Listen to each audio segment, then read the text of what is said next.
இப்ப புளிய மரம் நிறைய இருக்குன்னு வச்சுக்கோங்க, அதுக்கு புளியம்பட்டின்னு வைக்கிறாங்க. வேப்ப மரம் நிறைய இருக்குன்னு வச்சுக்கோங்க, அதுக்கு வேப்பமரம்னு வைக்கிறாங்க. இந்த துபாய்னு பேர் எப்படி வந்துச்சு? அங்க இருக்கிறவங்க பூரா பாய்கடா, அதான் அதுக்கு பேரு துபாயி. பாய்ங்களோட உருது பாட்டு ஒண்ணு பாடுறேன் கேளு. ஆரே பி அல்லே முல்லேக்கா ஏ தக்கா முக்கா முல்லா தல்லா ஆராஜே பல்லே கல்லேக்கோ.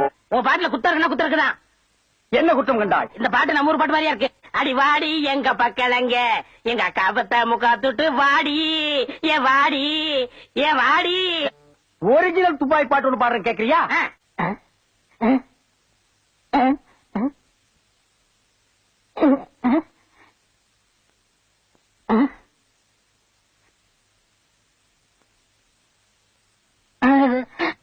என்னது பாட்டு கேட்கவே இல்ல. துபாயில இருந்து பாடினா மயிலாடா கேட்க. என்ன மைல் டிஸ்டன்ஸ்?